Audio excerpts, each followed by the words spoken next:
Okay, and welcome everybody. We have an extremely exciting presentation for you today, and a very special guest as well, who we'll introduce in just a moment. It is my great pleasure to be talking about Antarctica. My name is Brendan, Head of Travel for Inspiring Vacations. I'm joined today by Damien Berry from Hurtigruten, and he's the Vice President for Asia and Pacific. Welcome, Damien. Thanks very much, Brendan. Good to be here. Excellent. We're going to jump straight into it because it is a really exciting topic. We're definitely going to run out of time, I feel, when we are talking about Antarctica. Now, so many people want to go to this fantastic destination. It's probably the last great wilderness on Earth, and a really untouched frontier for a lot of people.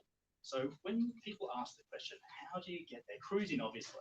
But how do people actually get to the cruise to begin with? Yeah, it is one of those destinations. It's certainly a bucket list that many people want to do. To get there, though, is a bit of a challenge. So firstly, from Australia, we have to get to South America. There are two ways from South America to head down to Antarctica. One via Chile, Santiago and Valparaiso, and then you sail down through the Chilean fields, beautiful. Or the most common way is through Argentina. Yep. So people arrive in Buenos Aires, they'll normally have a day in Buenos Aires or a night in Buenos Aires, which is just amazing in its own right. Then you'll fly down to Ushuaia. And Ushuaia is the southernmost city or town in the world, which is pretty wonderful. Very small little town, but it's a great spot to be. And that's where you head off on your cruise from Ushuaia. Yeah, fantastic. I mean, it's such a tip of the world down there. Really, it's probably the furthest southern civilized city, I believe. I believe it is. And then you jump on a ship and you head across to Antarctica, which is fantastic.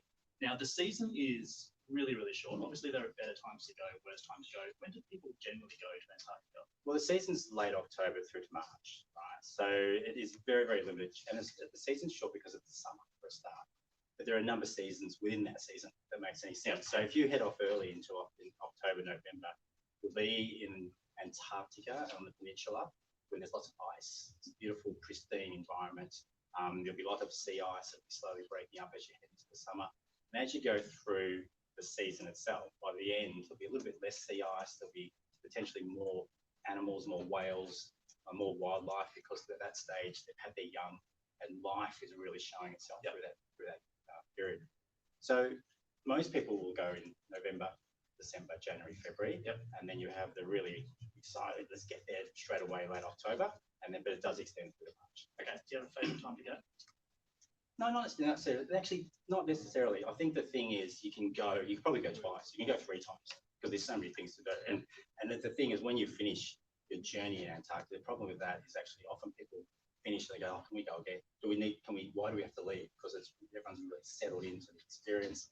They love the moment. But I would go early and late, to be honest, to try both seasons and to see the difference in the season. But just go 2 or 3 times. It's funny. It's a really common question that we get, and for me, I think all different seasons have their appeal. Yes. I think January is kind of being drummed into people if that's the time to go to Antarctica. It's really not a bad time. It's not a bad time. Yeah. And you can ask any one of our expedition staff, any of our captains, and they won't care what time they're at in Antarctica as long as they're there. It makes no difference. And what's really important to understand, I think, especially for the people that are watching, is that obviously people haven't been able to go for the last 2 seasons. So last year plus the start of this year, unfortunately, hasn't happened due to COVID. So what that means for next year is going to be one of the biggest years, I feel, in Antarctica on record. Everybody is going to be wanting to go into a very limited space of time. Only can travel from November through to March itself. And there's not that many cruises really on offer in that time. So if you do want to go next year, really now is the time to book, isn't it? Yeah, I think it's really important that people are aware of that, because people have missed out because of that wonderful year we've just had. But nice way of putting it. The future looks really good. But the reality of the situation is how we're progressing in all these markets around the world. Now, I call them markets, but it's where people are coming from, say, from Australia, New Zealand, America, across Europe. All those areas of the world, people want to go to Antarctica, and there is a very limited capacity. And to condense 2 years into one, there'll be a huge amount of demand. And we've already seen that. I mean, we've just launched a campaign on the weekend for Antarctica 2022, 2023, and it's absolutely going off at the moment. People are booking that in droves, and I think it really signals what a year it's going to be next year for the continent itself. Yeah, absolutely. And I think the reality here too is that you're seeing that today.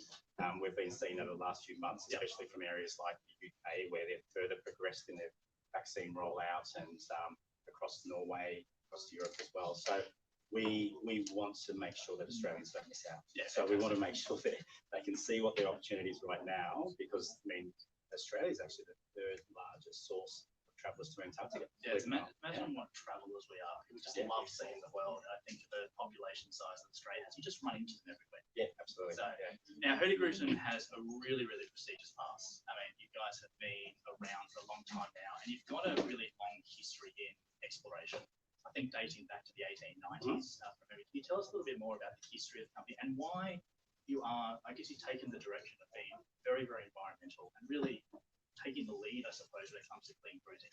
Absolutely. We're very much known as the polar pioneers in the fact that we did start in the 1800s, and we started on the Norwegian coast. Yep.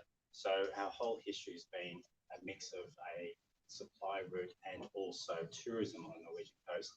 But the very first tourism to areas like Svalbard, and there's Spitsbergen Archipelago north.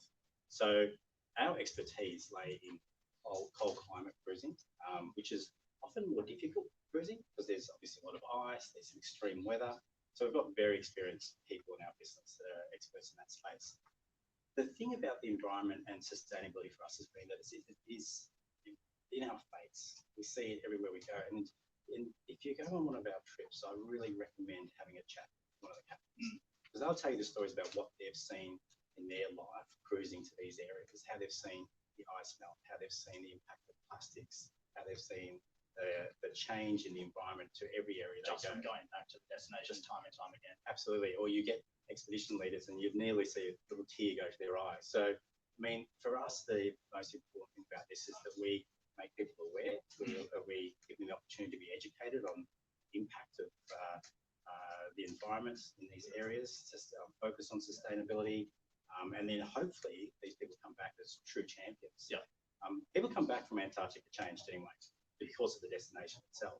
But we want to make sure that when we go, we have the least impact possible. And that's why we've introduced hybrid-powered ships, and we've introduced the removal of single-use plastic. We removed 32,000 tonnes of single-use plastic across our fleet in the first year. Yeah. Never to be repeated. So, I mean, and we're the first to do that because we're so passionate by that.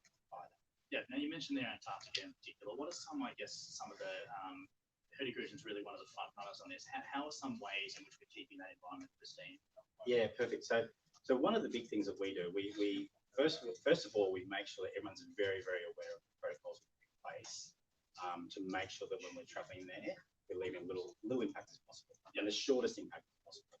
And it's and our team do a wonderful job to make sure that the protocols we put in place do that specifically. And that's everything from when you arrive to the cleaning of your equipment, to every single landing, the cleaning of your boots, to the way you walk, and where you walk as well. Because I'll tell you a little story. Have we got a minute for a story? Go for it. Yeah.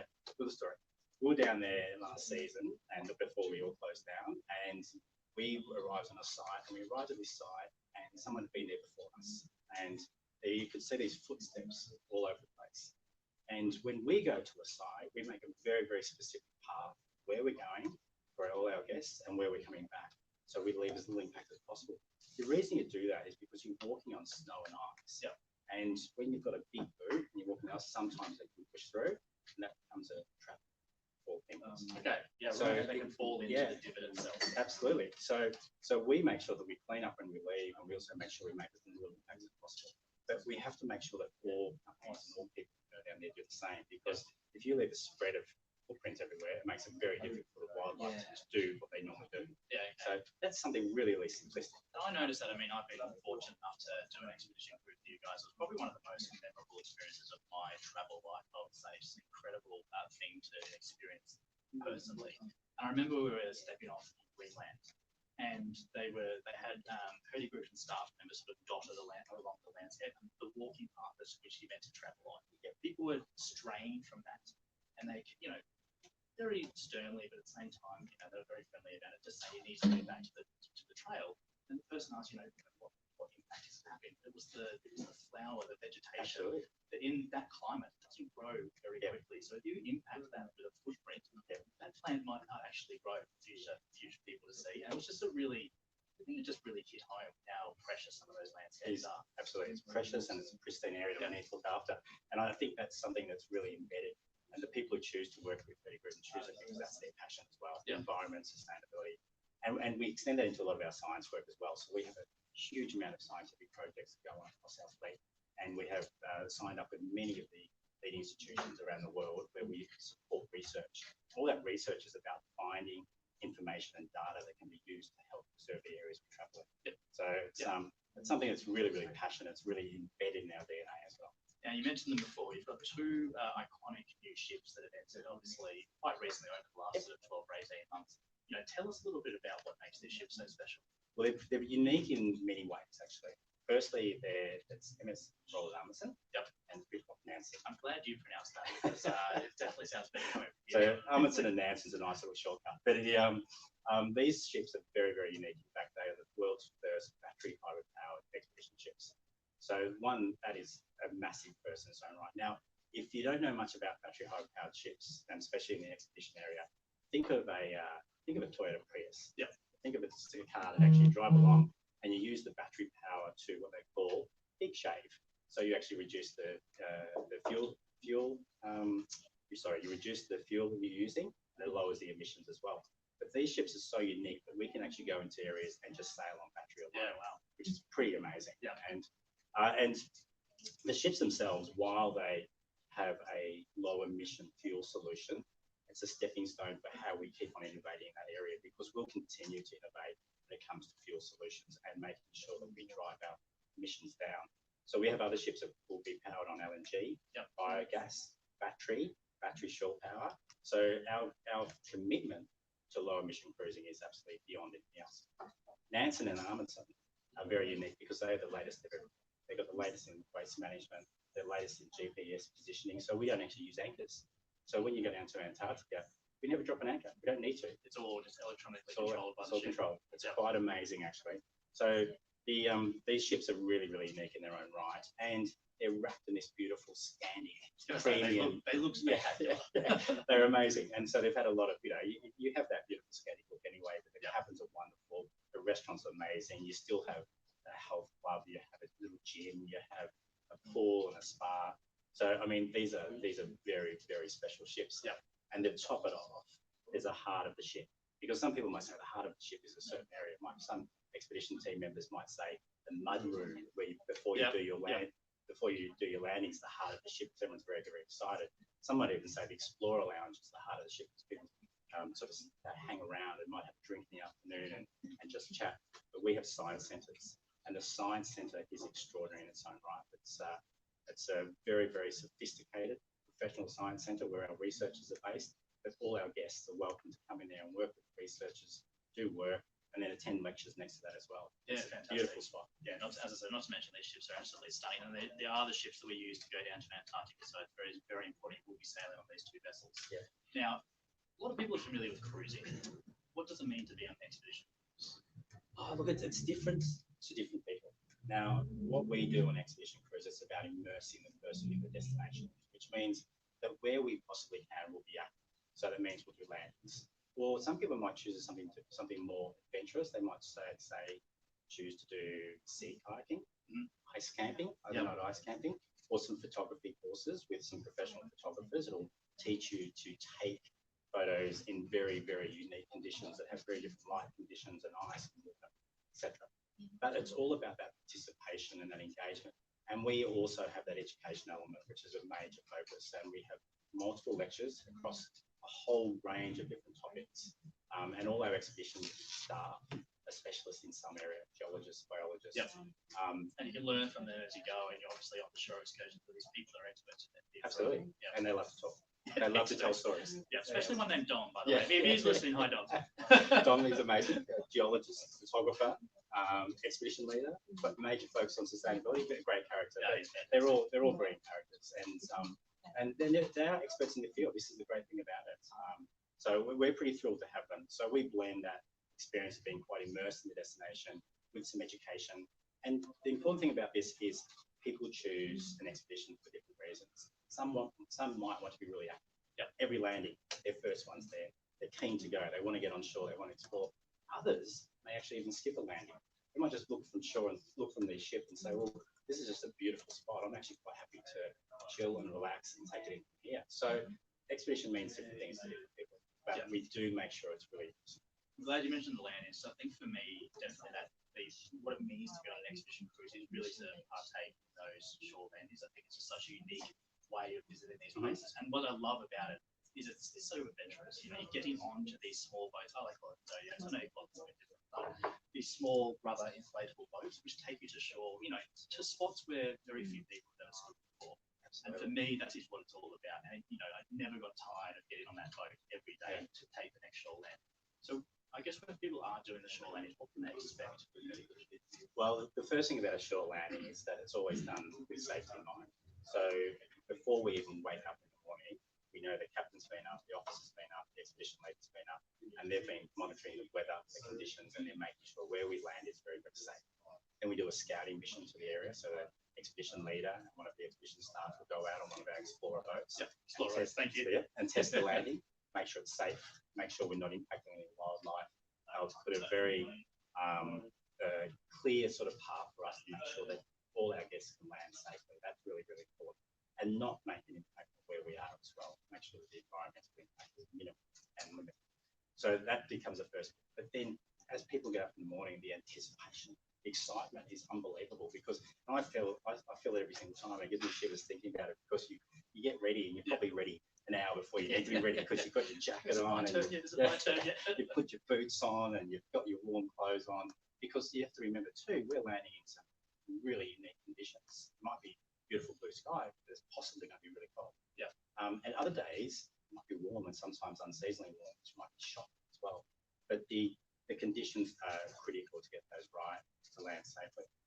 Once you actually get all your kit ready, you're called in your boat group and you head down into the mud room, which is this area where the explorer boats are based, and there you get your briefing of what's happening, what's on shore, what you're going to see, what to expect, and then you're assisted onto the explorer boat and you motor in to shore. Yep. The motoring in and the actual explorer boat cruising is one of the most exciting things as well. You're on the water, you're at the water level, and as you're cruising along, you may even just see a whale just roll next to you, which is quite amazing. And at one time, last time I was out there, was basically, I remember sitting at the back of the boat, back of the explorer boat, and I was looking back, everyone's looking forward, and just as we went past, this whale just rolls in the water. I just realised I was the only person to see this whale just roll. No, I didn't get it. I was just in shock. And I'm looking around everyone, everyone's looking forward, and I'm going, oh my God, this has just happened. I think I'm the only person to see this whale move. So it's exciting stuff. Yeah, look, I think that I think the cruise is all part of it as well. So it's not just about going to shore. I mean, especially down in sort of Antarctica, you're going to have those ice cruising experiences. Absolutely. I think being up close, as close as it is safe to do so, to some of those icebergs, hearing the ice cracking as you're going past is just an amazing experience. Yeah. It's not just about going on land. But we do get asked a question quite, how many times a day do people expect to get up? I know it's all about safety and it needs to be safe to do so, but is there an expectation? Yeah, well, there's normally 1 or 2 times a day you'll go out, depending on the conditions, depending on where we are. There's a minimum of 1. You'll do a landing a day when you're down the peninsula off the shore. That's not really an issue. We always can find a spot where we'll do a landing. But what we try and do is actually try and do 2 landings where possible. But it all comes down to the conditions we have. Yeah. What's unique about our ships, Nansen and Amundsen, we carry up to, rarely carry that amount, but carry up to 500 people. But we can do everything on that ship that a smaller ship can do in Antarctica because of the way it's designed. It is the latest ship on the water. So everything has been designed with the expedition team in mind. So we can actually move people around and experience as much as possible during the day. Yeah, I think that experience of going down to the loading dock there or the landing dock, seeing what you guys have built around how quickly you can get people on and off those boats. There's no wonder you can manage 500 people quite easily and get people off more than once a day. Yeah. And what I thought was interesting, there was you're not being ushered around. There's no expectation really of how long you're going to be on land for. It's kind of up to you to come back to the boat when you're kind of ready in your own time. And so I think for most people, that 1 shore landing a day is such an amazing experience anyway. And to do 2 is just a bonus. Yeah, I mean, if you're not doing a shore landing or 2 shore landings, you might do a shore landing and an ice cruising, for example. Yeah. But I think it's really important when you go down there, you just take a moment on shore, take a moment and just stop and don't rush through the landing. Just slow down, sit down even, just take in where you are and just look around because that in itself is just amazing. You will never be able to quite comprehend what happens when you get to Antarctica from what you've seen on TV or what book you've read, because the scale of it is out of this world. It really is. It's you sort of see things and you see all the information, you watch all the documentaries before you go, but when you arrive, you're blown away. You're blown away by the wildlife. You're blown away by the scale of the destination. You're blown away by the conditions, what you feel, the coldness on your face. Yep. You know, everything, all your senses are going crazy. So it's really important that everyone slows down and takes. Yeah, and I love that you've got the time to slow down as well. You're not being rushed onto shore, rushed offshore, get back on the boat. Just take your time, explore the destination you're in. And as Damien said, just get all in, because you're never going to be in that spot again, most likely. Now, there's a few faux pas that are made around the wildlife and stuff that you're going to see down in Antarctica. We're not going to talk about bears, we're not going to see them. What can you expect if you go down to Antarctica in terms of wildlife? Yeah, there's definitely no polar bears. Okay, let's just put that aside. There's nothing like that down there. The wildlife is extensive. I think the mass of the wildlife is the most shocking thing, where you actually go, wow, how many penguins there are, or seals. And you'll see different wildlife through different parts of the journey. So as you head off from South America, heading across the Great Passage, you'll see dolphins everywhere. You know, dolphins are swimming around and they'll be next to the ship, and you'll take that in and think that's wonderful. You'll start seeing the seabirds as well.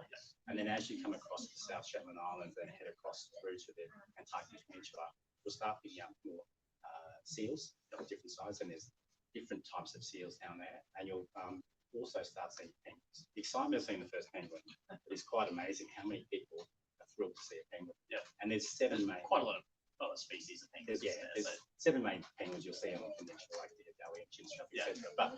But the penguins themselves are amazing. But I think you need to be prepared, because when you see the penguins, one, it's the noise, sometimes the smell, the mass of them is incredible as well. But you also see the other animals that also hunt the penguins around the penguins as well. So you'll see the leopard seals, and you'll see skuas, the birds who try and take the penguins. So bird life as well, because I know obviously the whales and the sea lions and stuff there as well. Bird life. Bird life is amazing. Yeah, absolutely. For any twitcher, this will be the craziest journey of their life. I'll spend a lot of time.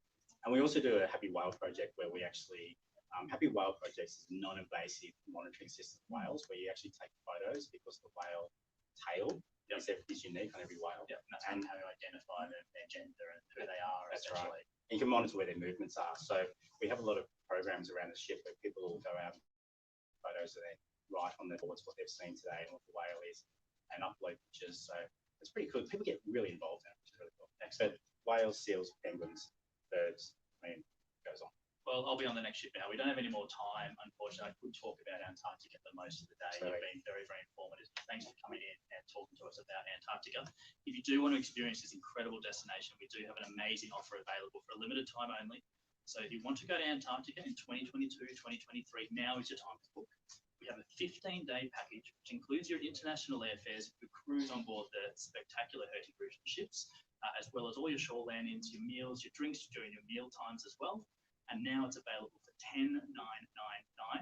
If you book now as well, there's a few book confidence offers available. Take advantage of our low deposit with a 7-day cooling off period, and then nothing more to pay until your next installment. So now is the time to lock in that particular cruise and get down to Antarctica. Thanks again, Damien. Thank you. Excellent. Great to be here.